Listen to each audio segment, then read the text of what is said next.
আজকে এখান থেকে বাসায় যাওয়ার পর একটা আমল করবেন, আগে ওয়াদা করেন, তাহলে ওই আমলটা বলবো। করবেন তো ইনশাল্লাহ? একদম সহজ, কঠিন না। করবেন তো? তিরমিজি শরীফের 2698 নাম্বার হাদিস, 2698। এই হাদিসের মধ্যে আসছে, ক্বালা আনাস ইবনে মালিক রাদিয়াল্লাহু তাআলা আন ক্বালা লি রাসূলুল্লাহ সাল্লাল্লাহু আলাইহি ওয়াসাল্লাম। আনাস রাদিয়াল্লাহু তাআলা আনহুর বর্ণনা, তিনি বলেন, নবীজি আমাকে বলছেন, ইদা দাখালতা আলা আহলিক, আনাস শোনো, ইয়া বুনাইয়া ইদা দাখালতা আলা আহলিকা, যখন তুমি তোমার পরিবারের কাছে প্রবেশ করবা, ফাসাল্লিম, তখন তুমি সালাম দিবা। কি দিবা?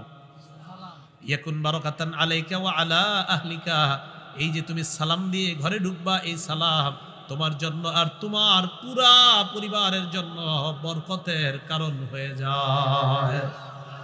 দেখছেন নি? আমি শুধু বললাম আসসালামু আলাইকুম, আল্লাহ নবী কয় এই তুমি একজন বললা, অথচ তোমার এই সালাম পুরা পরিবারের বরকতের কারণ হয়ে যায়। যুবকরা এখন সালাম দিবে দূরের কথা, আব্বার সাথে মুসাফা করবে দূরের কথা, আম্মারে সালাম দিতে লজ্জা পায়, আব্বারে সালাম দিতে লজ্জা পায়, বিবিরে সালাম দিতে লজ্জা পায়, পরনারীকে সালাম দিতে মজা পায়। আব্বার সাথে আবার মুসাফা করে কিভাবে? হুজুর কি বললেন? আরে আব্বার সাথে যে আপনি মুসাফা করলেন, সহিহ তারগিবের 2720 নাম্বার হাদিসে কি জানলেন? আপনি আপনার আব্বার সাথে আসসালামু আলাইকুম বলে মুসাফা করার অর্থ হলো বাপ ছেলে দুজনের গুনাহগুলা গাছের পাতার মতো ঝরে পড়ে গেছে। কোন ছেলে যদি তার বাবাকে সালাম দিতে লজ্জা পায়, এর অর্থ হলো ওই ছেলে এতে লজ্জিত, তার বাবার উপর শান্তি হোক। সালাম মানে কি? আরে সালাম মানে কি? তো এক ছেলে তার আব্বাকে সালাম দিতে লজ্জা পাওয়ার অর্থ হলো সে খুবই লজ্জিত, তার বাবার শান্তি হোক। মাকে সালাম দিতে লজ্জা পাওয়ার অর্থ হলো হুজুর আমি খুব লজ্জিত, আমার আম্মার উপর শান্তি হোক, এটাতে আমি খুব লজ্জিত। স্ত্রীকে সালাম দিতে লজ্জা পাওয়ার অর্থ হলো হুজুর আমার বিবির উপর শান্তি বর্ষিত হোক, একে আমি খুবই লজ্জিত। তা আপনি তো লজ্জিতই। আপনার যদি লজ্জা লাগে আব্বারে সালাম দিতে, তা সালাম মানি তো শান্তি। আপনার আব্বাকে সালাম দিতে লজ্জা পাওয়ার অর্থ হলো আপনার আব্বার উপর শান্তি হোক, এতে আপনি লজ্জিত। ঠিকের আওয়াজ আস্তে হওয়ার কারণ তো আমি জানি। তাহলে বলেন, বাবার শান্তি চান? আর সবাই চান? আব্বারে সালাম দিবেন, আম্মারে সালাম দিবেন, বিবিরে সালাম দিবেন, ভাইকে সালাম দিবেন, বোনকে সালাম দিবেন। আরে এদেরকে সালাম দেওয়ার অর্থ হলো আপনি তাদের জন্য শান্তি চাওয়া। কয় হুজুর বিয়ে করছি 15 বছর, স্বামী স্ত্রীর মাঝে সুখ নাই, 15 বছরে একদিন সালাম দিছিনি দুইজনে? না দেই নাই। আরে সালাম দেন না একজন আরেকজনকে, তো শয়তান তো অশান্তি লাগায় রাখবে। সালাম দেন স্বামী স্ত্রীকে, দুইজনকে, শান্তির ঝর্ণা বয়ে যাবে। সালাম দেন দুইজন, সালাম দেন। সালাম আসসালামু আলাইকুম, বিবিরে বললেন শান্তি হোক। বিবি যাওয়ার সময় বলতেছে আসসালামু আলাইকুম। ইবলিস টেনশনে পড়ে যায় যে আমাকে ঝগড়া লাগামু কিভাবে। এরা যেই পরিমাণ শান্তির দোয়া করতেছে, অশান্তির সুযোগ এখানে হবে না। সালাম দেন, বিবিরে সালাম দেন। আল্লাহ আমল করার তৌফিক দান করুন। আবু দাউদ শরীফের 5197 নাম্বার হাদিসের বর্ণনা, আবু উমামা রাদিয়াল্লাহু তাআলা আনহু বলেন, আন আবি উমামা রাদিয়াল্লাহু তাআলা আনহু قال قال رسول الله صلى الله عليه وسلم। আবু উমামা রাদিয়াল্লাহু তাআলা আনহুর বর্ণনা, আল্লাহ নবী বলেন, ইন্না আউলান নাস বিল্লাহ মান বাদাহুম বিসসালাম। নবীজি বলেন, মানুষের মাঝে ওই মানুষটা আল্লাহর তত নিকটবর্তী হয়ে যায় যে মানুষটা মানুষকে আগে সালাম দেয়। এই এলাকার যে ব্যক্তি আগে সালাম দেওয়ার অভ্যাস, নবী বলেন ওই মানুষটা আল্লাহর তত নিকটবর্তী চলে যায়। যেই মানুষ আগে সালাম দেয় ওই মানুষটা আল্লাহর সবচাইতে নিকটবর্তী হয়ে যায়। আবু দাউদ শরীফের 5195 নাম্বার হাদিসের বর্ণনা, عن عمران بن حسين رضي الله تعالى عنه قال جاء رجل إلى رسول الله صلى الله عليه وسلم। এক ব্যক্তি আল্লাহর নবীর কাছে আসলেন, আসার পর আল্লাহ নবীকে বললেন আসসালামু আলাইকুম। কি বলছে? বাস একটুকু বলছে। ফারাদ্দা আলাইহিস সালাম, নবী তার সালামের জবাব নিলেন। সুম্মা জালাসা, সালামের জবাব নেওয়ার পর লোকটা বসে যায়। নবী বললেন আশারুন, তার আমলনামায় 10 নেকি। আবার আরেকটা লোক আসলেন, আসার পর বললেন আসসালামু আলাইকুম ওয়া রাহমাতুল্লাহ। ফারাদ্দা আলাইহিস সালাম, নবী তার সালামের জবাব নিলেন, লোকটা বসে যায়। এবার নবী বললেন 20 নেকি। আসসালামু আলাইকুম 10, আসসালামু আলাইকুম ওয়া রাহমাতুল্লাহ 20। আবার আরেকজন আসলেন, আসার পর বললেন আসসালামু আলাইকুম ওয়া রাহমাতুল্লাহি ওয়া বারাকাতুহু। নবী সালামের জবাব নিলেন, তিনি বসে যায়। আল্লাহ নবী বললেন সালাসুনা 30। কত? 30। আবু দাউদ শরীফের 5196 নম্বর হাদিসের বর্ণনা। এক ব্যক্তি আল্লাহ নবীকে এসে বললেন সালামু আলাইকুম ওয়া রাহমাতুল্লাহি ওয়া বারাকাতুহু ওয়া মাগফিরাতুহু। নবী বললেন 40। কত বললেন? এই 40 পর্যন্তই পাওয়া যায়। তাহলে একজন আরেকজনকে কি সালাম দিব? দিব তো ইনশাল্লাহ। সালাম দিবেন কিনা দেখেন, একটা হাদিস শোনেন। এই হাদিস শোনার পর আপনারা চিন্তা করবেন সালাম দিবেন কিনা। বুখারীর 3820 নম্বর হাদিসের বর্ণনা, 3820 নম্বর হাদিসের বর্ণনা। নবীজির সাথে জিবরিল আলাইহিস সালাম কথা বলতেছে। তো জিবরিল আমিন কথা বলার এক পর্যায়ে বলতেছে, ইয়া রাসূলুল্লাহ হাযিহি খাদিজা আতাতকা। হুজুর, আপনার বিবি খাদিজা আসতেছে। সুবহানাল্লাহ। জিবরিল আমিন নবীজিরে বলতেছে, হুজুর আপনার বিবি খাদিজা আসতেছে। মাআহা ইনাউন, খাদিজার সাথে একটা পাত্র আছে, একটা বাটি আছে, খানা নিয়ে আসতেছে।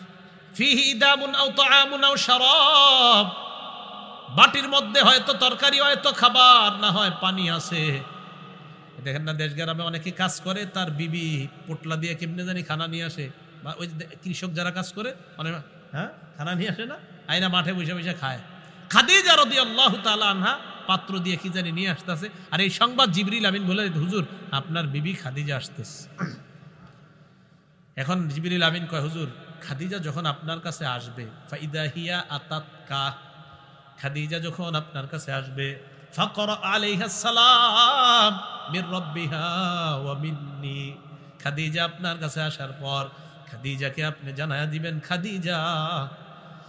খাদিজার রবের পক্ষ থেকে আর আমি জিবরিল আমিনের পক্ষ থেকে খাদিজাকে সালাম। আল্লাহ খাদিজারে কি দিছে? তাহলে আল্লাহ একজন দুনিয়ার নবী না, নবীর একজন উম্মতকে, আল্লাহ নবীর একজন উম্মতকে সালাম দিলেন। তাহলে সালামের গুরুত্বটা কি কম না অনেক বেশি? আল্লাহ একটা মানুষকে সালাম দিছে। খাদিজা রাদিয়াল্লাহু তাআলা আনহাকে সালাম দিছে। সহিহ বুখারী তিরমিজি শরীফের 3882 নম্বর হাদিস, 3882। এই হাদিসে আসছে আম্মাজান আয়েশা সিদ্দিকার সাথে নবীজি আছেন। তো আম্মাজান আয়েশাকে বললেন, আয়েশা ইন্না জিবরিলা ইয়াকরাউ আলাইকিস সালাম, আয়েশা জিবরিল তোমারে সালাম দিছে। আম্মাজান আয়েশা কয়, হুজুর জিবরিল আমারে বলছে সালাম, আপনি জিবরিলরে জানায়া দেন। ওয়া আলাইহিস সালাম ওয়া রাহমাতুল্লাহ, জিবরিল আমার জন্য শান্তির দোয়া করছে, আমি জিবরিল আমিনকে সালামের জবাব দিলাম। আল্লাহ যেন তার উপর শান্তি এবং রহমত বর্ষিত করে। হুজুর আমি ডাবল দোয়া করে দিছি, জানায়া দেন। জিবরিল শুধু শান্তির দোয়া করছে, আমি শান্তি আর রহমতের দোয়া ডাবল দোয়া করছি। দেখছেন নি, ফেরেশতা আর মানুষের দোয়া আদান প্রদান হয় সালাম দিয়ে। আল্লাহ পাক রব্বুল আলামিনের দরবারে শুকরিয়া আদায় করছি, আল্লাহ আমাদেরকে এই তাফসীরুল কোরআন মাহফিলে উপস্থিত হওয়ার তৌফিক দান করেছেন বলে আলহামদুলিল্লাহ।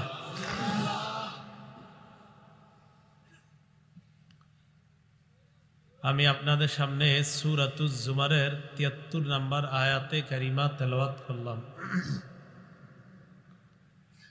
মুসলিম শরীফের একটা হাদিস পেশ করলাম। আয়াতে আল্লাহ পাক রব্বুল আলামিন বলেন, ওয়াসিকাল্লাযীনা ইত্তাকাউ রাব্বাহুম ইলাল জান্নাতি যুমারা,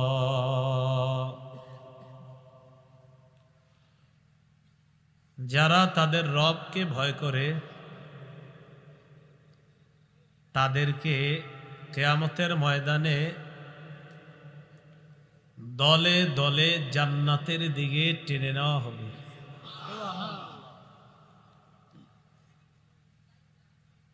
রবকে ভয় করে, এখানে আল্লাহ পাক রব্বুল আলামিন বলেছেন ইত্তাকাউ, তাকওয়া অবলম্বন করা মানে হলো আল্লাহকে ভয় করা, সমস্ত নিষিদ্ধ কাজ থেকে বেঁচে থেকে একমাত্র আল্লাহর ভয়ে ইবাদত বন্দেগী করা। আলী রাদিয়াল্লাহু তাআলা আনহু বলেন, 4 জিনিসের নাম তাকওয়া।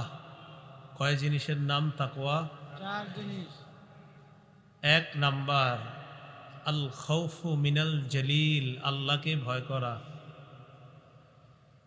2 নাম্বার ওয়াল আমালু বিত তানজিল, কোরআন অনুযায়ী আমল করা। 3 নাম্বার ওয়াল কানাআতু বিল কলিল, অল্পে তুষ্ট হওয়া। 4 নাম্বার ওয়াল ইস্তি'দাদু লিয়াউমির রহিল, আখিরাতের প্রস্তুতি নেওয়া। আখিরাতের প্রস্তুতি যার মধ্যে থাকবে তার জন্য গুনাহ ছেড়ে দেওয়া সহজ হয়ে যায়। আবু দাউদ শরীফের 4442 নম্বর হাদিসের বর্ণনা,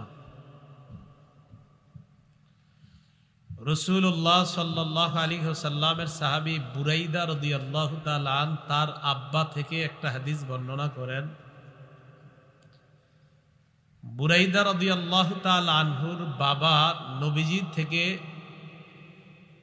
নবীজির সাথে ঘটে যাওয়া একটা ঘটনা আমাদেরকে শোনান। আন্না মাইজ ইবনে মালিক আল-আসলামি রাদিয়াল্লাহু তাআলা আন আতা রাসূলুল্লাহ সাল্লাল্লাহু আলাইহি ওয়াসাল্লাম। মাইজ ইবনে মালিক আল-আসলামি রাদিয়াল্লাহু তাআলা আন আল্লাহর রাসূল সাল্লাল্লাহু আলাইহি ওয়াসাল্লামের কাছে আগমন করলেন। মাইজ ইবনে মালিক বলে, ইয়া রাসূলুল্লাহ ইন্নী যালামতু নাফসি, অথবা লাকাদ যালামতু নাফসি জানাইতু। ইয়া রাসূলুল্লাহ, আমি নিজের উপর জুলুম করেছি, আমি ব্যভিচার করেছি, আমি জিনা করেছি, নাউযুবিল্লাহ। ওয়া ইন্নী উরিদু আন তুতাহহিরানি, আমি চাই আপনি আমাকে পবিত্র বানায়া দেন। আমি ব্যভিচার করেছি, ব্যভিচারের মাধ্যমে আমি অপবিত্র হয়ে গিয়েছি, আমি এই অপবিত্রতা থেকে পবিত্র হতে চাই, আপনি আমাকে পবিত্র বানায়া দেন, আমি পবিত্র অবস্থায় আখিরাতে যেতে চাই। ফারাদ্দাহু রাসূলুল্লাহ সাল্লাল্লাহু আলাইহি ওয়াসাল্লাম, আল্লাহর রাসূল তাকে ফিরিয়ে দিলেন। না, তুমি কাজ করো না, যাও। পরের দিন আবার তিনি আল্লাহ নবীর কাছে আসলেন। আসার পর বলে, ইয়া রাসূলুল্লাহ লাকাদ জানাইতু, আমি ব্যভিচার করেছি, আমার ব্যভিচারের শাস্তি আমার উপর প্রয়োগ করে আমাকে আপনি পবিত্র বানায় দেন। ফারাদ্দাহু সানিয়া, আল্লাহ নবী তাকে দ্বিতীয় দিন আবার ফিরিয়ে দেয়। না, তুমি এটা করো নাই, যাও। ফারসালা রাসূলুল্লাহ সাল্লাল্লাহু আলাইহি ওয়াসাল্লাম ইলা কওমিহি, আল্লাহ নবী ওই মাইজ ইবনে মালিকের এলাকায় লোক পাঠাইলেন। নবীজির প্রতিনিধি মাইজ ইবনে মালিক আল আসলামীর এলাকায় আসার পর ওই এলাকাবাসীর কাছে জানতে চায়, তোমরা মাইজ ইবনে মালিক আল আসলামীকে চিনো কিনা, তার মাথায় কোনো সমস্যা আছে কিনা, কোনো গন্ডগোল আছে কিনা। এলাকার জনগণ জবাব দেয়, মা না'লামুহু ইল্লা ওয়াফিয়াল আকলি মিন সালিহিনা ফিমা নুরা, আমাদের জানা মতে তার মাথায় কোনো সমস্যা নাই, আমাদের মাঝে সুস্থ মানুষ যারা, এই সুস্থ মানুষদের মধ্যে তিনিও একজন সুস্থ মানুষ, সমস্যা নাই, কোনো সমস্যা নেই। তৃতীয় দিন আবার আল্লাহ নবীর কাছে আসলেন। আসার পর বলি, ইয়া রাসূলুল্লাহ, ব্যভিচার গুনাহ করেছি আমি, ব্যভিচার করেছি আমি, এই অপবিত্রতা থেকে পবিত্র হতে চাই, আপনি আমার উপর জিনার শাস্তি কায়েম করেন। ফারাদ্দাহু সালিসা, তৃতীয়বার আবার আল্লাহ নবী তাকে ফিরিয়ে দেয়। না, তুমি এটা করো নাই, যাও। আবার আল্লাহ নবী তার সম্প্রদায়ের কাছে লোক পাঠিয়ে দেয়। তিনি তাদের কাছে যাওয়ার পর বললেন, মাইজ ইবনে মালিকের মাথায় কোনো সমস্যা আছে কিনা। তারা জবাব দেয়, না, তার মাথায় কোনো সমস্যা নাই। মাইজ ইবনু মালিক পুরা সুস্থ মানুষ, তারা সবাই জানা দেয় লা বাসা বিহি, কোনো সমস্যা নাই, ওয়ালা বিআকলিহি, বুদ্ধিতেও কোনো সমস্যা নাই। ফালাম্মা কানা রাবিআ, চতুর্থ দিন আবার আল্লাহ নবীর কাছে আসলেন। ফাহাফারা লাহু হুফরাতান, আল্লাহ নবী একটা গর্ত খনন করলেন। ফামারা বিহি ফারুজিমা, গর্তের মধ্যে তাকে নিক্ষেপ করা হয়। নবীজি আদেশ করলেন তাকে যেন পাথর মেরে হত্যা করা হয়। মাইজ ইবনু মালিক গর্তের মধ্যে ওই মাইজকে পাথর মেরে জিনার শাস্তি প্রয়োগ করা হয়, অপবিত্রতা থেকে পবিত্র করার ব্যবস্থা হয়ে যায়। এই হাদিসে আসছে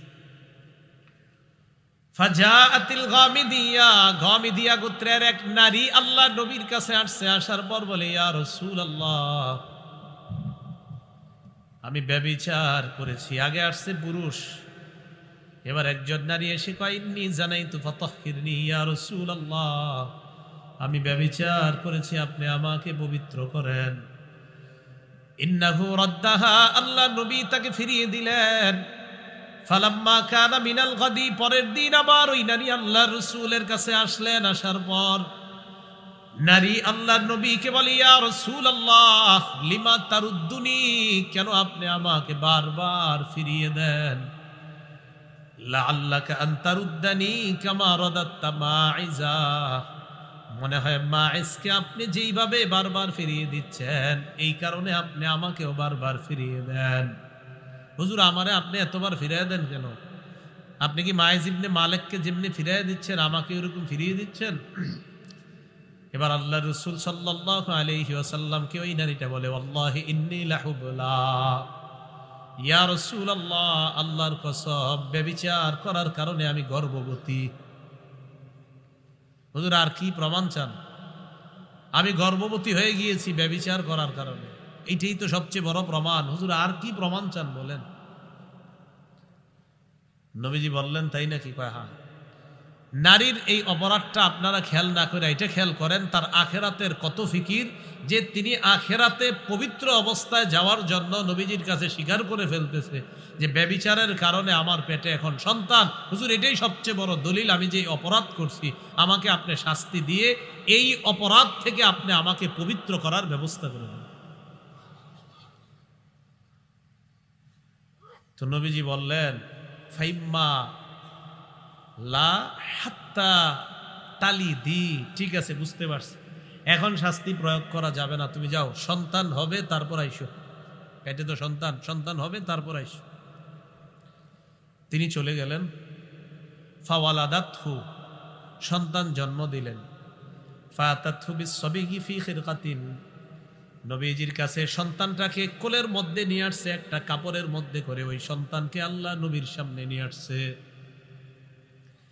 নবীজির কাছে আনার পর আল্লাহ নবীকে বললেন, ইয়া রাসূলুল্লাহ, হাদা ক্বাদ ওয়ালাদতুহু, এই যে সেই সন্তান, এই সন্তানকে আমি জন্ম দিয়েছি।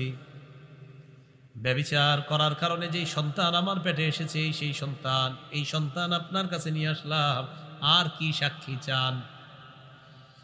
নবীজি বললেন, এখন না, যাও, আরদিহি হাত্তা তাফতিমিহি, দুধ পান করাও, দুধ ছাড়া অনুরাগ পর্যন্ত শাস্তি হবে না, যাও।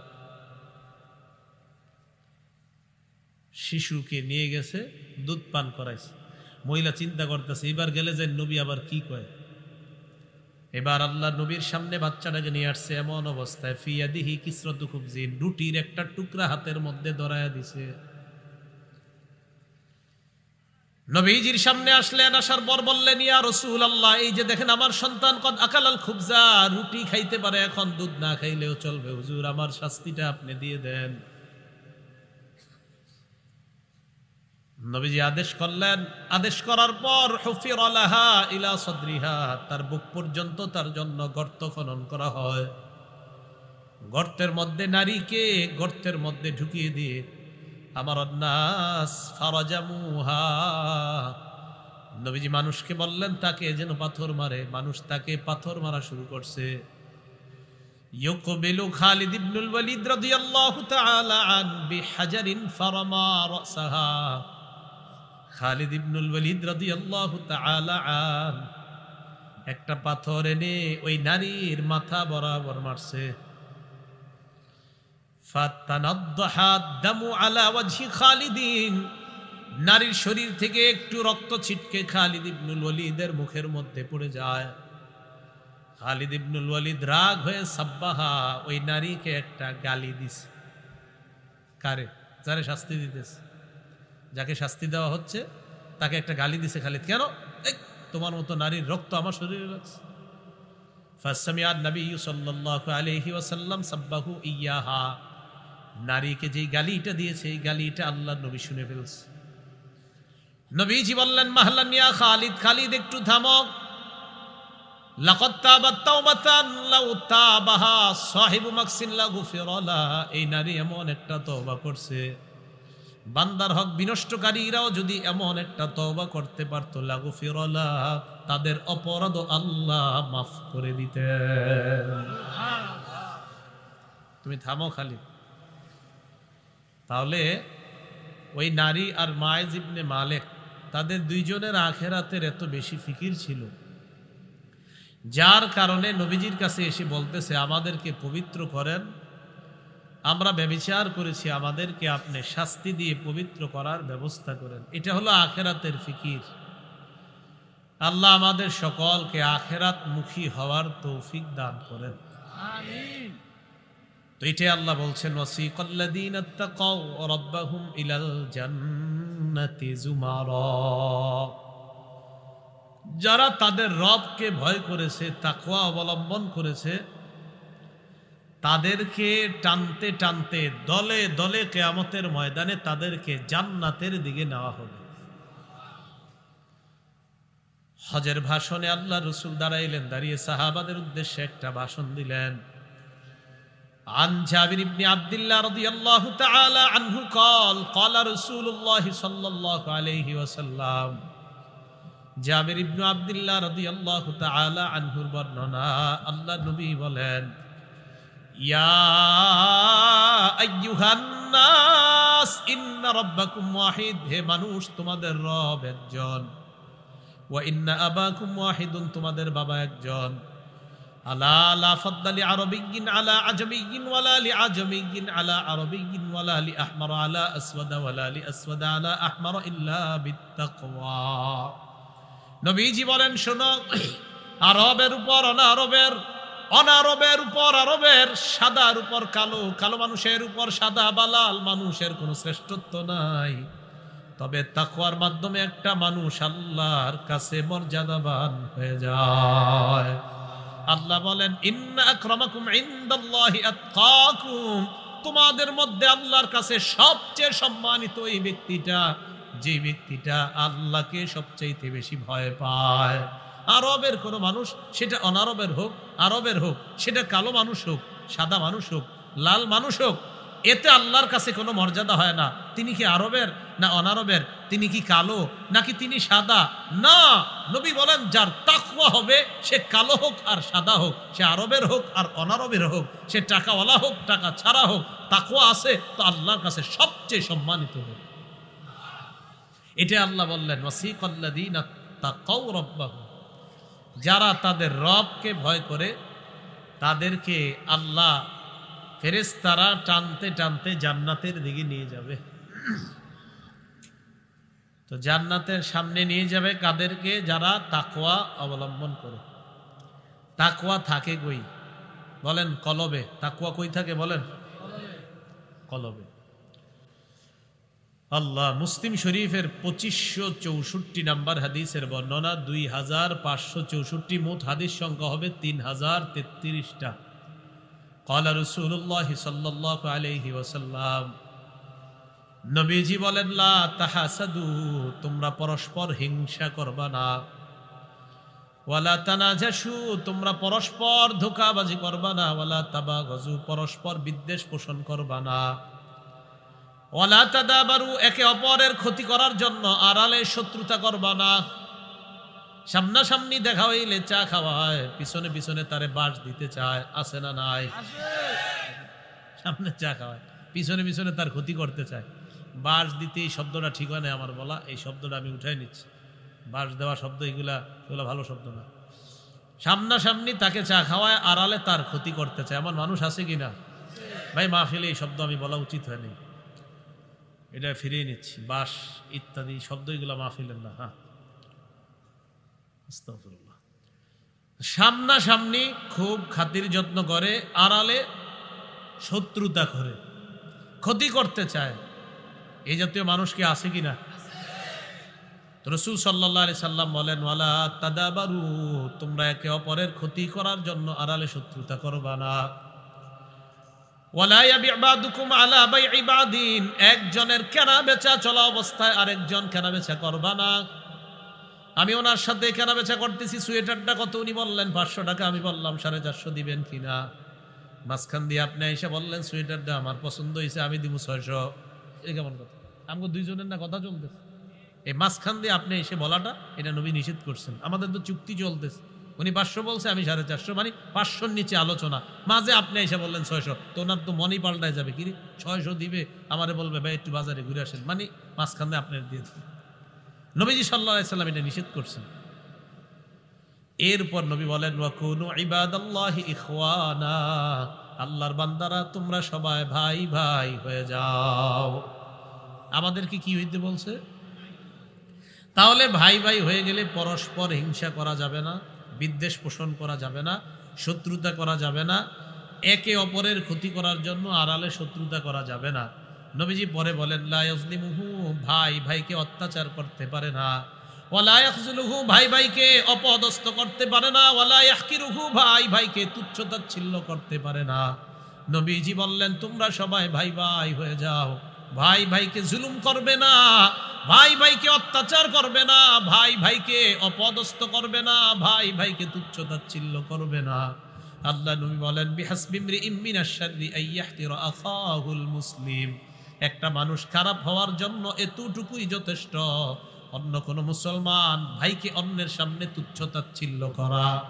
আমি ওনাকে কারো সামনে অপমান করলাম, আমি খারাপ হওয়ার জন্য এতটুকুই যথেষ্ট। নবীজি বলতেছেন, তুমি খারাপ হওয়ার জন্য এতটুকু যথেষ্ট, তুমি তোমার একটা মুসলমান ভাইকে অন্যের সামনে তুমি তুচ্ছ করলা, তাচ্ছিল্য করলা, তুমি খারাপ হওয়ার জন্য এতটুকু যথেষ্ট। আমি নবী না তোমাদেরকে ভাই বানায়া গেলাম, তুমি কিভাবে আরেক ভাইকে তুচ্ছ তাচ্ছিল্য করলা? তো নবীজি বলতেছেন, এক ভাই আরেক ভাইকে তুচ্ছ তাচ্ছিল্য কিভাবে করো? এই কথা বলার পর নবী বলেন, আত্তাকওয়া হাহুনা, আত্তাকওয়া হাহুনা, আত্তাকওয়া হাহুনা। ইউশিরু ইলা সাদরিহি সালাসা মাররাত, তিনবার এই দিকে আল্লাহ নবী ইঙ্গিত করে বলেন, এখানে তাকওয়া, এখানে তাকওয়া, এখানে তাকওয়া। নবী বুঝাইতে চায়, তোমার কলবে যখন আল্লাহর ভয় থাকবে তুমি হিংসা করবা না, তোমার কলবে যখন আল্লাহর ভয় থাকবে পরস্পর শত্রুতা করবা না, কলবের মধ্যে যখন আল্লাহর ভয় থাকবে ভাই ভাইকে জুলুম করবা না, অপদস্থ অপমান করবা না। এরপর নবী বলেন, কুল্লুল মুসলিমি আলাল মুসলিমি হারাম দামুহু ওয়া মালুহু ওয়া ইরজুহু, এক মুসলমানের জন্য আরেক মুসলমানের রক্ত, এক মুসলমানের জন্য আরেক মুসলমানের সম্পদ, এক মুসলমানের জন্য আরেক মুসলমানের ইজ্জত আমি নবী হারাম ঘোষণা করলাম। তুমি কারো সম্পদ লুণ্ঠন করবা না, কারণ সে তোমার ভাই। তুমি অপর মুসলমানের রক্তপাত করবা না, কারণ সে তোমার ভাই। তুমি অপর মুসলমানের সম্পদ লুণ্ঠন করবা না, আমি নবী না তোমাদেরকে ভাই বানায়া দিয়ে গেলাম। তুমি অপর মুসলমানের ইজ্জত কারো সামনে নষ্ট করবা না, আমি নবী না তোমাদেরকে ভাই বানায়া দিছি, তুমি কিভাবে তার ইজ্জত নষ্ট করবা? এই জন্য নবী বলেন, এখানে তাকওয়া, এখানে তাকওয়া, এখানে তাকওয়া। যখন তাকওয়া থাকবে তখন আরেক মুসলমানের সাথে মুসলমানের এই অধিকারগুলা সংরক্ষণ করা সহজ হয়ে যাবে। বুখারীর ৬৭ নাম্বার হাদিসের বর্ণনা, হজের সময় রাসূল সাল্লাল্লাহু আলাইহি সাল্লাম ক্বাদা আলা বাঈরিহি, ওটের পিঠের উপরে নবীজি সাল্লাল্লাহু আলাইহি সাল্লাম বসলেন, ওটের পিঠে। আমসাকা ইনসানুন বিখিতামিহি আও বিজিমামি, একজন সাহাবী আল্লাহ রাসূলের উটের লাগাম ধরে আছে। লাগাম বুঝছেন তো? হ্যাঁ, রশি, সুন্দর কথা কইছেন, রশি, রশিটা ধরে রাখছে। আমরা গরু রাখি, ছাগল রাখি না, এরকম এরকম ধরে রাখছে। নবীজি ওটের উপর বসা, আল্লাহ নবীর ওটের ওই ওটের লাগাম ধরে রাখছে, রশি ধরে রাখছে একজন। সাহাবাদেরকে আল্লাহ নবী বললেন আইয়ু ইয়াউমিন হাযা, সাহাবারা বলো আজকে কোন দিন? জিলহজ মাসের 10 তারিখে বলেন তো আমরা কি বার, কোন দিন জানি? কুরবানির দিন। সাহাবাদেরকে আল্লাহ নবী বললেন ও সাহাবারা বলো আজকে কোন দিন? সাহাবারা সবাই চুপ হয়ে রইলেন। সাহাবারা বলেন সাকাতনা হাত্তা জানান্না আন্নাহু সায়ুসাম্মিহি সিওয়া ইসমি, আমরা মনে করলাম নবীও জানে আজকে জিলহজ মাসের 10 তারিখ, আজকে ইয়াউমুন নাহার, আমরাও জানি আজকে ইয়াউমুন নাহার। আল্লাহ নবী মনে হয় আজকের দিনের নামটা পরিবর্তন করে অন্য কোনো নাম রাখবে, তাই আমরা চুপ রইলাম। আমরা চুপচাপ। প্রশ্ন করার পর নবী এবার নিজের থেকেই বললেন আলাইসা ইয়াউমান নাহরি, আজকে কি ইয়াউমুন নাহার না, কোরবানির দিন না? সাহাবারা কয় হুজুর জি আজকে কোরবানির দিন। এরপর প্রশ্ন করলেন আইয়ু শাহরিন হাদা, এটা কোন মাস বলেন তো? কোরবানি হয় কোন মাসে? কোন মাসে?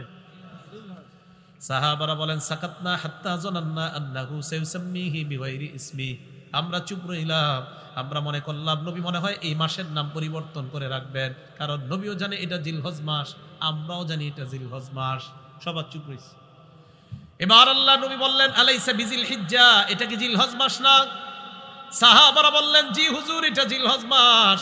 আল্লাহ নবী বললেন সাহাবারা শুনো, ইন্না দিমাআকুম ওয়া আমওয়ালাকুম ওয়া আ'রাদাকুম হারামুন বাইনাকুম কাহুরমাতি ইয়াউমিকুম হাযা ফি শাহরিকুম হাযা ফি বালাদিকুম হাযা।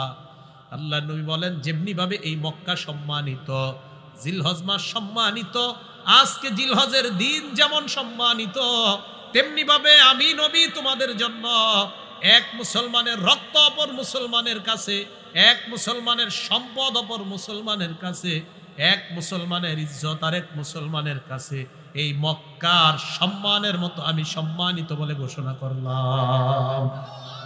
মক্কা যেমন সম্মানিত, মুসলমানের রক্ত তোমার কাছে তেমন সম্মানিত। মক্কা যেমন সম্মানিত, মুসলমানের সম্পদ তেমন সম্মানিত। মক্কা জিলহজ মাস আর জিলহজের 10 দিন যেমন সম্মানিত, এক মুসলমানের ইজ্জত তুমি মুসলমানের কাছে আমি নবী এমন সম্মানিত ঘোষণা করে গেলাম। তো নবী বলেন এটা তখন সম্ভব হবে এখানে যখন তাকওয়া থাকবে। কি থাকবে? আল্লাহর ভয় যখন থাকবে, তখন রাতের আড়ালে, রাতের অন্ধকারে এক মুসলমান আরেক মুসলমান ভাইয়ের প্রজেক্টে বিষাক্ত কিছু ছেড়ে দিবে না তার মাছগুলো নষ্ট করার জন্য, যখন তার মাঝে আল্লাহর ভয় থাকবে। ভাই কথাগুলো বুঝে আসছে? তাহলে প্রথম অংশ বুঝলাম আমরা, ওয়াসিকাল্লাযীনা তাকাউ রাব্বাহুম, যারা তাদের রবকে ভয় করে তাদেরকে টেনে টেনে জান্নাতের দিকে নেওয়া হবে কিয়ামতের মাঠে। এরপর আল্লাহ বলেন হাত্তা ইযা জাউহা ওয়া ফুতিহাত আবওয়াবুহা ওয়া ক্বালা লাহুম খাজানাতুহা, তারা যখন জান্নাতের দরজার কাছে যাবে, জান্নাতের সবগুলা দরজা যখন খুলে দেওয়া হবে, ওয়া ক্বালা লাহুম খাজানাতুহা সালামুন আলাইকুম তিবতুম ফাদখুলুহা খালিদিন। জান্নাতের রক্ষী ফেরেশতারা বলবে তোমরা পুত পবিত্র, তোমাদের উপর সালাম, তোমাদেরকে সালাম, তোমাদের প্রতি সালাম। ফেরেশতারা জান্নাতীদেরকে সালামের মাধ্যমে, ওই মুত্তাকিদেরকে সালাম দিয়ে সালামের মাধ্যমে জান্নাতের দিকে স্বাগত জানিয়ে বলবে ফাদখুলুহা খালিদিন, চিরস্থায়ী বসবাসের ঠিকানা জান্নাতে তোমরা প্রবেশ করে নাও। জান্নাতে প্রবেশ করো। তাহলে জান্নাতে অভিবাদন জানানো হবে সালামের মাধ্যমে। কিসের মাধ্যমে? সালাম। সালাম দেননি আপনারা একজন আরেকজনকে? আসলে দেন। সালাম মানে কি বলেন না? এই সালাম শান্তি কইমা যাওয়ার কারণে সালাম মানে কি? এই শান্তি কমলে অশান্তি আসবে। বলেন শান্তি কমবে অশান্তি বাড়বে। বলেন শান্তি কমবে অশান্তি, আর শান্তি বাড়বে অশান্তি কমে যাবে। শান্তি বাড়বে মানে সালাম যত বাড়বে এলাকায় তত শান্তি বাড়বে, অশান্তি দূর হবে। সালাম মানেই তো শান্তি। আসসালামু আলাইকুম মানে আপনার উপর শান্তি বর্ষিত হোক। আল্লাহ যদি দোয়াটা কবুল করেই নেই, উনি আবার ওনাকে বলছে আসসালামু আলাইকুম, উনি আবার আরেকজনকে বলতেছে আসসালামু আলাইকুম। শান্তি শান্তি শান্তি, সবাই আমরা মিছিল দিচ্ছি শান্তি শান্তি, তো ওই এলাকা থেকে তো অশান্তি দূর হবেই। সূরা আহজাবের 44 নম্বর আয়াতে আল্লাহ বলেন তাহিয়াতুহুম ইয়াউমা ইয়ালকাউনাহু সালাম। জান্নাতীদের সাথে আল্লাহর সাক্ষাৎ হবে, সাক্ষাতের পর সাক্ষাৎ পর্ব শুরু হবে, আলোচনা হবে যেই জিনিসের মাধ্যমে, এই জিনিসটার নাম হলো সালাম। বলেন আল্লাহর সাথে বান্দার কথোপকথন হবে কিসের মাধ্যমে? শুধু কি তাই, আদম নবীর আল্লাহ বানানোর পর ফেরেশতাদের সাথে আল্লাহ যখন সাক্ষাৎ করায় দেয়, আদম নবীর সাক্ষাৎটাও শুরু হয়েছে সালামের মাধ্যমে। সহিহ বুখারীর বর্ণনা ৬২২৭ নম্বর হাদিসের বর্ণনা। عن أبي هريرة رضي الله تعالى عنه قال قال رسول الله صلى الله عليه وسلم আবু হুরায়রা রাদিয়াল্লাহু তাআলা আনহুর বর্ণনা, আল্লাহ নবী বলেন লাম্মা খালাকাল্লাহু আদামা তুলুহু ৬০ জিরাআ। আদম নবীর যখন আল্লাহ বানাইছেন, আদম নবীর উচ্চতা হলো ৬০ হাত লম্বা। কয় হাত? আদম নবীকে বানানোর পর আল্লাহ বললেন ইযহাব ফাসাল্লিম আলা উলাইকান নাফারি মিনাল মালাইকাতি জুলুস। আদম আপনি যান, ওই যে ফেরেশতারা বসা তাদেরকে গিয়ে আপনি সালাম দেন। আদম নবীকে আল্লাহ বলে দিলেন ফাসতামি' মা ইউহাইয়ুনাকা, সালাম দেওয়ার পর কান পেতে শুনবেন তারা আপনার সালামের কি জবাব দেয়। ফাইন্নাহা তাহিয়াতুকা ওয়া তাহিয়াতু যুররিয়াতিক, আপনার সালাম আর সালামের যে জবাব হবে এটাই হবে আপনার আর আপনার সন্তানদের সম্ভাষণ, অভিবাদন। আদম নবী যাওয়ার পর বললেন আসসালামু আলাইকুম। কি বললেন? ফেরেশতারা জবাব দিলেন আসসালামু আলাইকা ওয়া রাহমাতুল্লাহ। আদম নবী দোয়া করলেন আপনাদের উপর শান্তি বর্ষিত হোক। ফেরেশতারা জবাব দিলেন আদম তোমার উপর শান্তি এবং আল্লাহর রহমত বর্ষিত হোক। পার্থক্য কি হয়েছে বলেন তো?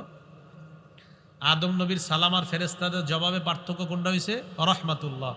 তাহলে উত্তম হলো যিনি সালাম দিবে আসসালামু আলাইকুম, জবাব যিনি দিবেন তিনি একটু উত্তম ভাবে বাড়িয়ে জবাব দেওয়া। আমি আপনার জন্য শান্তির দোয়া করলাম, আপনি জবাবে আমার জন্য শান্তি সহ আরো কিছুর দোয়া করুন। তাহলে বলেন তো আল্লাহর সাথে সাক্ষাৎ পর্ব কিসের মাধ্যমে? ফেরেশতাদের সাথে আদম নবীর সাক্ষাৎ কি দিয়ে? জান্নাতে জান্নাতীদেরকে ঢুকানো হবে কি বলে? সালাম। একটা কিতাব আছে নাম সহিহুত তারগিব, এই কিতাবের 2720 নম্বর হাদিস, 2720 নম্বর হাদিসের বর্ণনা। এই হাদিসের বর্ণনাকারী সাহাবীর নাম হুযায়ফা রাদিয়াল্লাহু তাআলা। উনি কি বলে দেখেন, কি আজীব এক হাদিস।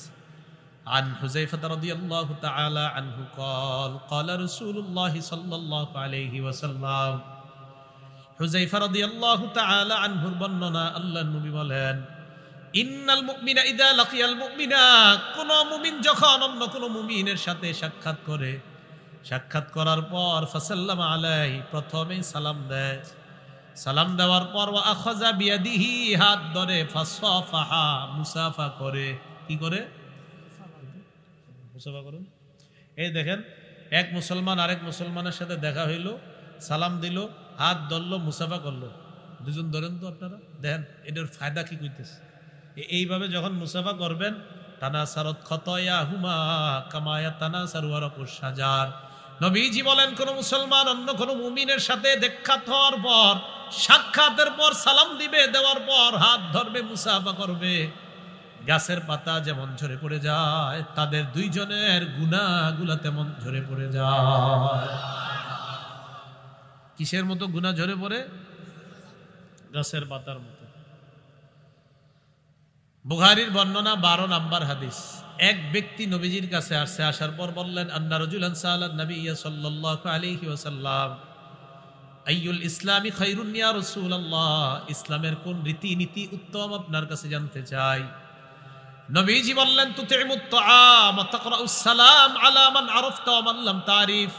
এক নাম্বার তুমি অন্যকে খাবার খাওয়াও, দুই নাম্বার যাকে চিনো, যাকে চিনো না তাকে তুমি সালাম দাও। তোমার এই দুইটা কাজ ইসলামের শ্রেষ্ঠ রীতিনীতির অন্তর্ভুক্ত হয়ে যায়। খাবার খাওয়ানো, সালাম দেওয়া। মুসলিম শরীফের 54 নম্বর হাদিস। এই হাদিসটা মন দিয়ে শোনেন। ক্বালা রাসূলুল্লাহ সাল্লাল্লাহু আলাইহি ওয়াসাল্লাম, নবীজি বলেন লা তাদখুলুনাল জান্নাতা হাত্তা তুমিনু, তোমরা জান্নাতে যাবে না যতক্ষণ ঈমানদার না হও। ওয়ালা তুমিনু হাত্তা তাহাব্বু, ততক্ষণ ঈমানদার হতে পারবা না যতক্ষণ একে অপরকে মুহাব্বত না করবা। আওয়ালা আদুল্লুকুম আলা শাইইন ইযা ফাআলতুমুহু তাহাব্বাবতুম, আমি কি এমন একটা আমলের কথা বলবো না যে আমলটা যদি তোমরা করো তোমাদের মাঝে অটোমেটিক মুহাব্বত বেড়ে যাবে। নবীজি বললেন আফশুস সালাম বাইনাকুম, আপোষের মধ্যে তোমরা সালামের প্রচার ঘটিয়ে দাও, একে অপরকে ব্যাপক সালাম দাও। সালামে মুহাব্বত বাড়বে, মুহাব্বতে ঈমান বাড়বে, আর ঈমানে দ্রুত জান্নাতে প্রবেশ করবে। বলেন সালামে ঈমান, বলেন সালামে মুহাব্বত বাড়ে, মুহাব্বতে ঈমান বাড়ে, ঈমানে জান্নাতে যাওয়া যায়। মনে থাকবেনি? মুসলিম শরীফের 54 নম্বর হাদিস, তিরমিজি শরীফের 2485 নম্বর হাদিস, 2485। নবীজি মক্কা থেকে হিজরত করে মদিনায় আসলেন। মদিনায় আসার পর নবীজি জনতার উদ্দেশ্যে দাঁড়িয়ে একটা ভাষণ দিলেন। ভাষণে নবীজি 3টি কথা বললেন, কোন কোন বর্ণনায় 4টি। বলেন তো নবীজি এত দূরে আসা একটা ভাষণে যেই কথাগুলা প্রথমে বললেন, এই কথাগুলোর গুরুত্ব কম না অনেক বেশি? হাদিসের বর্ণনাকারী সাহাবীর নাম আব্দুল্লাহ ইবনে সালাম। আব্দুল্লাহ ইবনে সালাম রাদিয়াল্লাহু তাআলা আনহু বলেন, আমি তখনও মুসলমান হইনি। উনি ইহুদিদের একজন বড় আলেম ছিলেন। তো আমি তখনও মুসলমান হইনি, নবীজি মদিনায় আসলেন। লাম্মা কদিমা রাসূলুল্লাহ সাল্লাল্লাহু আলাইহি ওয়াসাল্লাম আল মদিনা, নবীজি যখন মদিনায় আসলেন, ইন জাফালান নাসু ইলাই, জনগণ দলে দলে আল্লাহ রাসূলকে দেখার জন্য রওনা করছে। ওয়াকিলা কদিমা রাসূলুল্লাহ, কদিমা রাসূলুল্লাহ, কদিমা রাসূলুল্লাহ সাল্লাল্লাহু আলাইহি ওয়াসাল্লাম। আল্লাহ নবী যখন মদিনায় আসলেন, জনগণ নবীকে দেখার জন্য সবাই রওনা করছে। একের পর এক মানুষ যায় আর বলে আল্লাহ রাসূল মদিনায় আসছে, আল্লাহ রাসূল মদিনায় আসছে। এই কথা বলতে বলতে সবাই নবীজির কাছে যায়। মুসলমানরাও দেখতে যায়, অমুসলমানরাও আল্লাহ নবীকে দেখতে যায়। দেখি কেমন মদিনায় আসছে নবী, উনি কেমন একটু দেখতে যাই, এরকম দেখতে গেছে। আব্দুল্লাহ ইবনে সালাম বলেন, ফাজিতু ফিন্নাস লিআনজুরা ইলাই, আমিও গেলাম মানুষের সাথে তাকে দেখার জন্য, দেখি দেখতে কেমন। আব্দুল্লাহ ইবনে সালাম বলেন, আমি যখন মানুষের মাঝে দাঁড়িয়ে আল্লাহ নবীর দিকে দেখলাম, ফালাম্মা ইস্তাবানতু ওয়াজহা রাসূলিল্লাহি সাল্লাল্লাহু আলাইহি ওয়াসাল্লাম, আমি যখন তার চেহারা মুবারকটার দিকে প্রথম তাকাইলাম, তাকানোর পর আরফতু আন্না ওয়াজহাহু লাইসা বিওয়াজহিন কাজ্জাব, চেহারাটা দেখেই বুঝে ফেললাম এটা কোনো মিথ্যাবাদীর চেহারা হতে পারে না। আমি চেহারাটা দেখেই বুঝছি, কারণ তিনি তো অন্য ধর্মের আলেম, তিনি তখনও মুসলমান না। তিনি বলেন ওনার চেহারাটা দেখেই বুঝছি এটা কোনো মিথ্যাবাদীর চেহারা হতেই পারে না। কাফেরা নবীকে মিথ্যাবাদী বলছে, গণক বলছে, জাদুকর বলছে, তো উনি দেখে বলতেছে না, অসম্ভব, হতেই পারে না, উনি এমন মানুষ। আব্দুল্লাহ ইবনে সালাম বলেন, আল্লাহ রাসূল জনগণের উদ্দেশ্যে দাঁড়াইলেন, দাঁড়িয়ে বললেন, আইয়ুহান নাস আফশুস সালাম।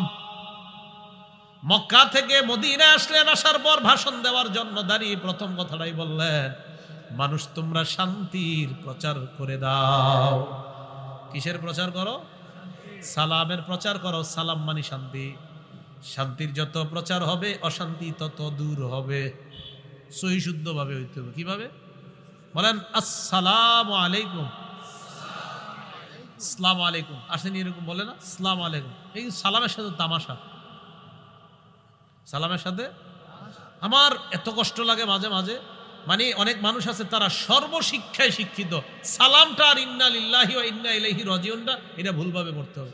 খবর পড়ে সব সুন্দরভাবে পড়ে, কিন্তু ইন্না লিল্লাহটা অশুদ্ধভাবে পড়ে। কেন? আপনি একটা মুসলমান, আপনি ইন্না লিল্লাহটা একটু শুদ্ধ করে শিখতে পারলেন না? রাজিউনের জায়গায় রাজিউন, রাজিউন কি পড়তেছে না পড়তেছে, কত কষ্টের কথা। মানে আমার ইংরেজিটাও খুব সুন্দর, আমার বাংলাটা সুন্দর, আমার সব উচ্চারণটা সুন্দর, আমার আরবিটাও সুন্দর। বিষয়টা তো এমন হওয়া উচিত ছিল না। শৈশব থেকেই তো আমার কোরআন, আমার কায়দা, আমার আমপারা শুদ্ধ হওয়া দরকার ছিল, কারণ আমি একজন মুসলমান। কারণ আমি একজন মুসলমান, এটা আমার কিতাব, মুসলমানের কিতাব এটা। তো এটা যদি আমি শুদ্ধ না হয়, তাহলে এর চেয়ে আমার জন্য অপমানের আর কি আছে? এটা তো আমাদের, এটা আমাদের, এটা মুসলমানদের, এটা আল্লাহ আমাদেরকে দিয়েছেন। হ্যাঁ, এটাতে যারা হেদায়েত নিতে চাইবে তারা হেদায়েত পাইবে, কিন্তু এটা তো ইসলাম ধর্মের একটা কিতাব আছে, ধর্মীয়, নাম কোরআন। নাম কি? এটাই যদি অশুদ্ধ হয়, তো এর চেয়ে আর আমাদের বলেন অপমানের কি আছে, জিল্লতির কি আছে যে কোরআনটা আমাদের অশুদ্ধ? এটা অশুদ্ধ হওয়া উচিত না। তো বুঝাইতে চাইলাম, সালামের উচ্চারণটা খুব সুন্দরভাবে হওয়া, এটা যেন কোনো ফ্যাশন না হয়। আল্লাহ আমাদেরকে শুদ্ধ উচ্চারণে সালাম দেওয়ার তৌফিক দান করুন। তো নবীজি 1 নম্বরে বললেন আফসুস সালাম, সালাম দাও। 2 নম্বর আতইমুত তাআম, খাবার খাওয়াও। 3 নম্বর ওয়াসাল্লু ওয়ান নাসু নিয়াম, রাতের বেলা মানুষ ঘুমায় যখন তাহাজ্জুদ পড়ো। তাদখুলুল জান্নাতা বিসালাম, মরো আর নিরাপদে জান্নাতে প্রবেশ করো। আজকে এখান থেকে বাসায় যাওয়ার পর একটা আমল করবেন, আগে ওয়াদা করেন, তাহলে ওই আমলটা বলবো। করবেন তো ইনশাআল্লাহ? একদম সহজ, একদম সহজ, কঠিন না। করবেন তো ইনশাআল্লাহ? তিরমিজি শরীফের 2698 নাম্বার হাদিস, 2698। এই হাদিসের মধ্যে আসছে, ক্বালা আনাস ইবনে মালিক রাদিয়াল্লাহু তাআলা আন ক্বালা লি রাসূলুল্লাহ সাল্লাল্লাহু আলাইহি ওয়াসাল্লাম। আনাস রাদিয়াল্লাহু তাআলা আনহুর বর্ণনা, তিনি বলেন নবীজি আমাকে বলছেন, ইদা দাখালতা আলা আহলিক, আনাস শোনো, ইয়া বুনাইয়া ইদা দাখালতা আলা আহলিকা, যখন তুমি তোমার পরিবারের কাছে প্রবেশ করবা, ফাসাল্লিম, তখন তুমি সালাম দিবা। কি দিবা? সালাম। ইয়াকুন বারাকাতান আলাইকা ওয়া আলা আহলিকা, এই যে তুমি সালাম দিয়ে ঘরে ঢুকবা, এই সালাম তোমার জন্য আর তোমার পুরা পরিবারের জন্য বরকতের কারণ হয়ে যায়। দেখছেন নি? আমি শুধু বললাম আসসালামু আলাইকুম, আল্লাহ নবী কয় এই তুমি একজন বললা, অথচ তোমার এই সালাম পুরা পরিবারের বরকতের কারণ হয়ে যায়। যুবকরা এখন সালাম দিবে দূরের কথা, আব্বার সাথে মুসাফা করবে দূরের কথা, আম্মারে সালাম দিতে লজ্জা পায়, আব্বারে সালাম দিতে লজ্জা পায়, বিবিরে সালাম দিতে লজ্জা পায়, পরনারীকে সালাম দিতে মজা পায়। আব্বার সাথে আবার মুসাফা করে কিভাবে? হুজুর কি বললেন? আরে আব্বার সাথে যে আপনি মুসাফা করলেন, সহিহ তারগিবের 2720 নম্বর হাদিসে কি জানলেন? আপনি আপনার আব্বার সাথে আসসালামু আলাইকুম বলে মুসাফা করার অর্থ হলো বাপ ছেলে দুজনের গুনাহগুলা গাছের পাতার মতো ঝরে পড়ে গেছে। কোন ছেলে যদি তার বাবাকে সালাম দিতে লজ্জা পায়, এর অর্থ হলো ওই ছেলে এতে লজ্জিত, তার বাবার উপর শান্তি হোক। সালাম মানে কি? আরে সালাম মানে কি? তো এক ছেলে তার আব্বাকে সালাম দিতে লজ্জা পাওয়ার অর্থ হলো সে খুবই লজ্জিত, তার বাবার শান্তি হোক। মাকে সালাম দিতে লজ্জা পাওয়ার অর্থ হলো হুজুর আমি খুব লজ্জিত, আমার আম্মার উপর শান্তি হোক, এটাতে আমি খুব লজ্জিত। স্ত্রীকে সালাম দিতে লজ্জা পাওয়ার অর্থ হলো হুজুর আমার বিবির উপর শান্তি বর্ষিত হোক, একে আমি খুবই লজ্জিত। তা আপনি তো লজ্জিতই। আপনার যদি লজ্জা লাগে আব্বারে সালাম দিতে, তা সালাম মানি তো শান্তি। আপনার আব্বাকে সালাম দিতে লজ্জা পাওয়ার অর্থ হলো আপনার আব্বার উপর শান্তি হোক, এতে আপনি লজ্জিত। ঠিকের আওয়াজ আস্তে হওয়ার কারণ তো আমি জানি। তাহলে বলেন বাবার শান্তি চান? আর সবাই চান? আব্বারে সালাম দিবেন, আম্মারে সালাম দিবেন, বিবিরে সালাম দিবেন, ভাইকে সালাম দিবেন, বোনকে সালাম দিবেন। আরে এদেরকে সালাম দেওয়ার অর্থ হলো আপনি তাদের জন্য শান্তি চাওয়া। কয় হুজুর বিয়ে করছি 15 বছর, স্বামী স্ত্রীর মাঝে সুখ নাই, 15 বছরে একদিন সালাম দিছিনি দুইজনে? না দেই নাই। আরে সালাম দেন না একজন আরেকজনকে, তো শয়তান তো অশান্তি লাগায় রাখবে। সালাম দেন স্বামী স্ত্রীকে, দুইজনকে, শান্তির ঝর্ণা বয়ে যাবে। সালাম দেন দুইজন, সালাম দেন, সালাম আসসালামু আলাইকুম, বিবিরে বললেন শান্তি হোক। বিবি যাওয়ার সময় বলতেছে আসসালামু আলাইকুম। ইবলিস টেনশনে পড়ে যায় যে আমাকে ঝগড়া লাগামু কিভাবে। এরা যেই পরিমাণ শান্তির দোয়া করতেছে, অশান্তির সুযোগ এখানে হবে না। সালাম দেন, বিবিরে সালাম দেন। আল্লাহ আমল করার তৌফিক দান করুন। আবু দাউদ শরীফের 5197 নাম্বার হাদিসের বর্ণনা, আবু উমামা রাদিয়াল্লাহু তাআলা আনহু বলেন, আন আবি উমামা রাদিয়াল্লাহু তাআলা আনহু قال قال رسول الله صلى الله عليه وسلم।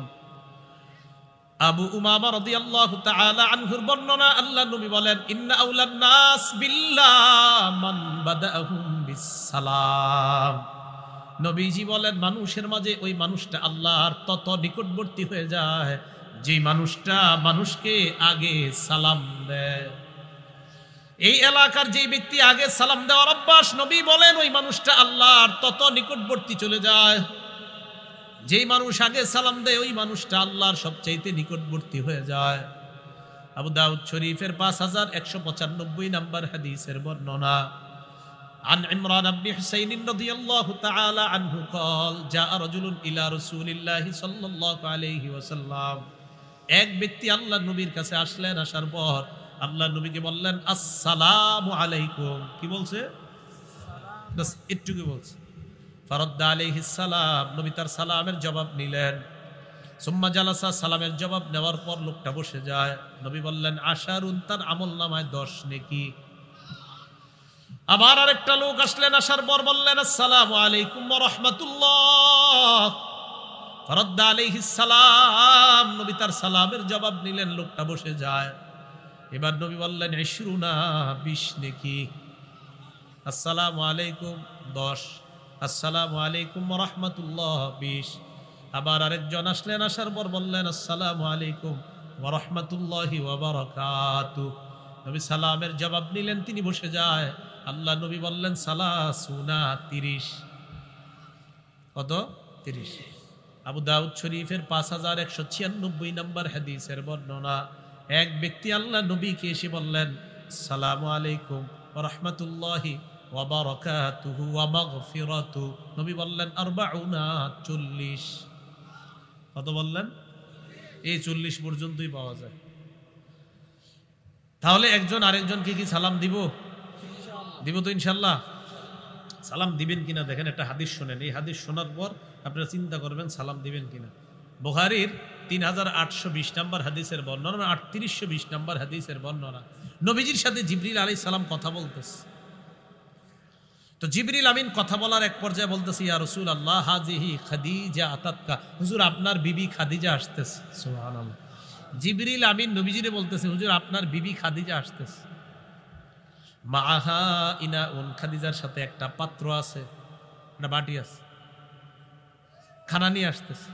ফিহি ইদামুন আও তাআমুন আও শারাব, বাটির মধ্যে হয়তো তরকারি, হয়তো খাবার, না হয় পানি আছে। দেখেন না দেশ গ্রামে অনেকে কাজ করে, তার বিবি পোটলা দিয়ে কেমনে জানি খানা নিয়ে আসে, বা ওই কৃষক যারা কাজ করে মানে খানা নিয়ে আসে না, আইনা মাঠে বসে বসে খায়। খাদিজা রাদিয়াল্লাহু তাআলা আনহা পাত্র দিয়ে কি জানি নিয়ে আসতেছে, আর এই সংবাদ জিবরিল আমিন বলে হুজুর আপনার বিবি খাদিজা আসতেছে। এখন জিবরিল আমিন কয় হুজুর খাদিজা যখন আপনার কাছে আসবে, ফাইদা হিয়া আতাতকা, খাদিজা যখন আপনার কাছে আসবে, ফাকরা আলাইহাস সালাম মির রাব্বিহা ওয়া মিন্নি, খাদিজা আপনার কাছে আসার পর খাদিজাকে আপনি জানায়া দিবেন খাদিজার রবের পক্ষ থেকে আর আমি জিবরিল আমিনের পক্ষ থেকে খাদিজাকে সালাম। আল্লাহ খাদিজারে কি দিছে? তাহলে আল্লাহ একজন দুনিয়ার নবী না, নবীর একজন উম্মতকে, আল্লাহ নবীর একজন উম্মতকে সালাম দিলেন। তাহলে সালামের গুরুত্বটা কি কম না অনেক বেশি? আল্লাহ একটা মানুষকে সালাম দিছে। খাদিজা রাদিয়াল্লাহু তাআলা আনহাকে সালাম দিছে। সহিহ বুখারী তিরমিজি শরীফের 3882 নম্বর হাদিস, 3882। এই হাদিসে আসছে আম্মাজান আয়েশা সিদ্দিকার সাথে নবীজি আছেন। তো আম্মাজান আয়েশাকে বললেন আয়েশা ইন্না জিবরিল ইয়াকরাউ আলাইকিস সালাম, আয়েশা জিবরিল তোমারে সালাম দিছে।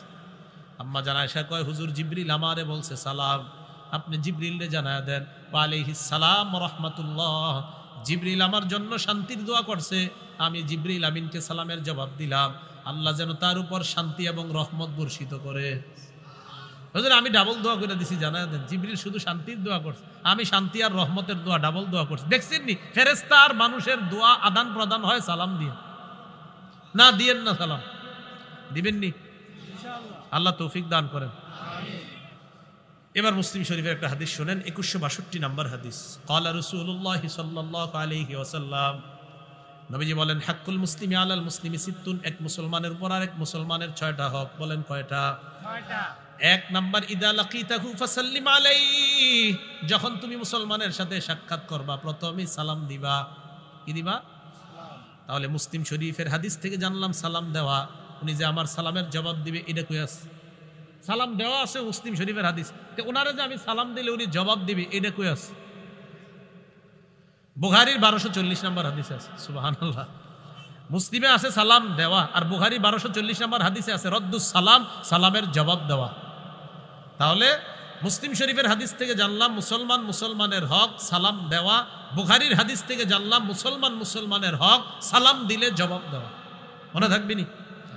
তাহলে 1 নাম্বার দেখা হইলে সালাম দিবা।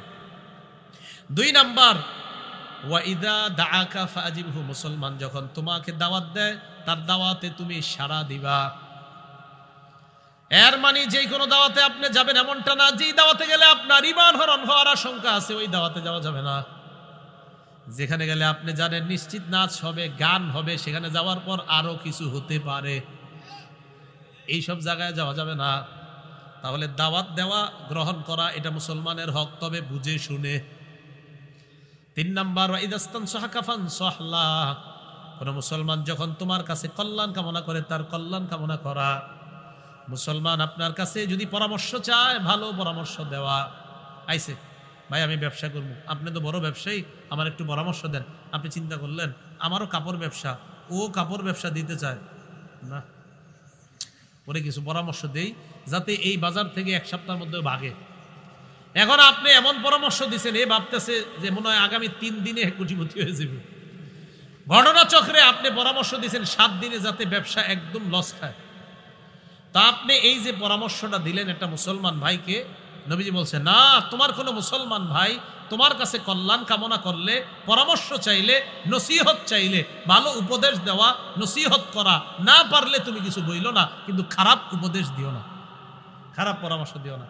তাহলে পরামর্শ চাইলে ভালো পরামর্শ দেওয়া এটা আপনার হক। নবীরা পরামর্শ দিতেন, নবীরা কল্যাণ কামনা করতেন। সূরা আরাফের 60, 61, 62, সূরা আরাফের 66, 67, 68, সূরা আরাফের 79, সূরা আরাফের 93 নাম্বার আয়াত 4 নবীর ব্যাপারে আল্লাহ বলেছেন। সূরা আরাফের 60, 61, 62 আল্লাহ নূহ আলাইহিস সালাতু ওয়াস সালামের সম্পর্কে বলে, নূহ নবীর জাতি নূহ নবীরে কয় ইন্না লানারাকা ফি দালালিম মুবিন, নূহ আমরা তোমাকে স্পষ্ট পথভ্রষ্টতার মধ্যে দেখতে পাচ্ছি। উম্মত নবীরে কয় পথভ্রষ্ট, উম্মত নবীরে। তো নূহ নবী কয় ইয়া কওমি লাইসা বি দালালা, আমার মাঝে পথভ্রষ্টতা নাই, ওয়ালাকিন্নী রাসূলুম মির রাব্বিল আলামিন, আমি দো জাহান, এই জগৎ ওই জগৎ যত জগৎ আছে এই জগৎ সমূহের রবের পক্ষ থেকে একজন রাসূল। উবাল্লিগুকুম রিসালাতি রব্বি, আমি আমার রবের দায়িত্ব তোমাদের কাছে পৌঁছায়া দেই। ওয়া আনসাহু লাকুম, আর আমি তোমাদের কল্যাণ কামনা করি। সুবহানাল্লাহ। নবীরে উম্মতে কয় আপনাকে আমরা পথভ্রষ্টতার মধ্যে দেখতে পাচ্ছি, আর নবী উম্মতকে জবাব দেয় আমি তোমাদের কল্যাণ কামনা করি।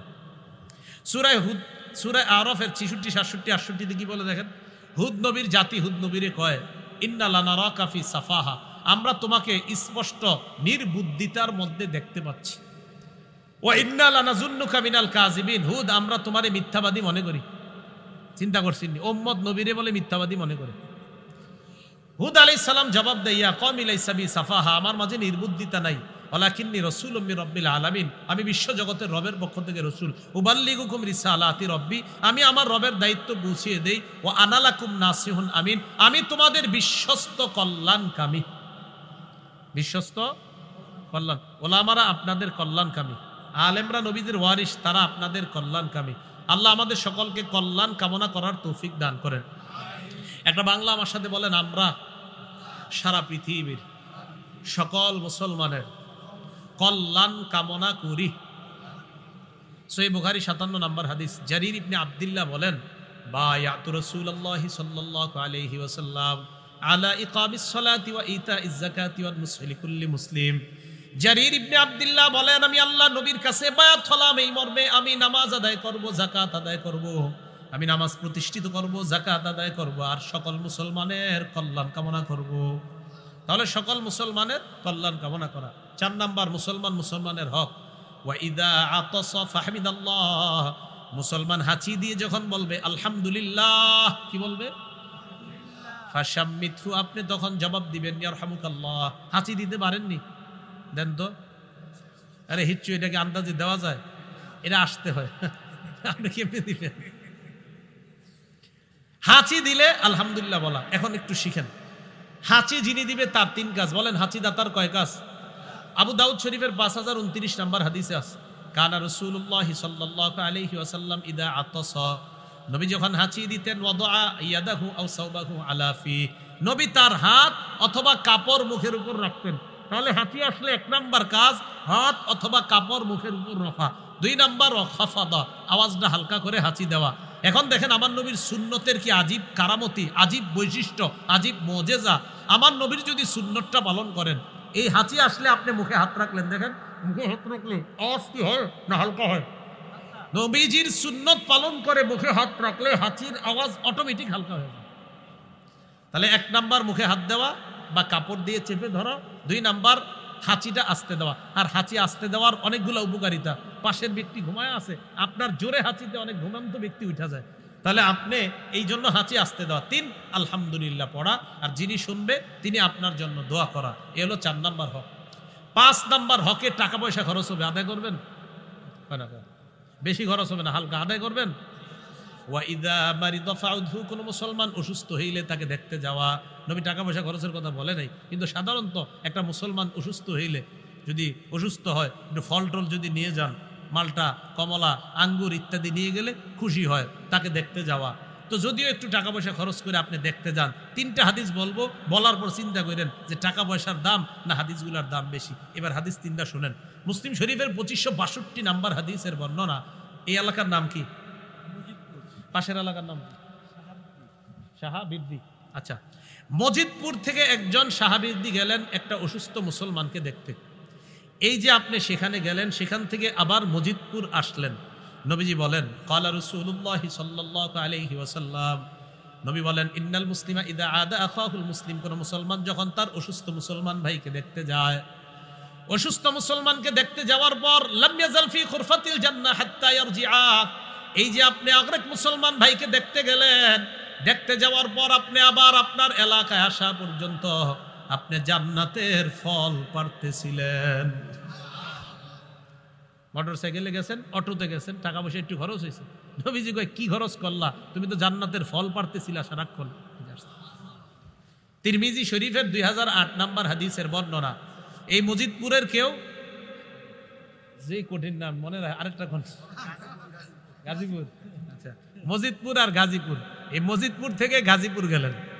তো এই যে মজিদপুর থেকে গাজীপুর গেলেন দেখতে, তিরমিজি শরীফের 2008 নাম্বার হাদিসটা শুনেন। নবীজি বলেন, মান আদা মারিদন, কোন মুসলমান যখন তার অসুস্থ মুসলমান ভাইকে দেখতে যায় আল্লাহকে খুশি করার জন্য, একজন ফেরেশতা তাকে রাস্তায় ডাক দিয়ে 3টা কথা বলে, সুবহানাল্লাহ। নাদাহু মুনাদিন, ফেরেশতা একজন ডাক দিয়ে 1 নাম্বার তাকে কয়, তিবতা, এই বান্দা তুমি কল্যাণময় হয়ে গেছো, তুমি পুত পবিত্র হয়ে গেছো। অসুস্থ ব্যক্তিরে না যে দেখতে গেছে, যে দেখতে গেছে তাকে। 2 নাম্বার, ওয়া তাবা মামশাক, এই যে মজিদপুর থেকে গাজীপুর আসলা, এই আশাটা তোমার কল্যাণময়।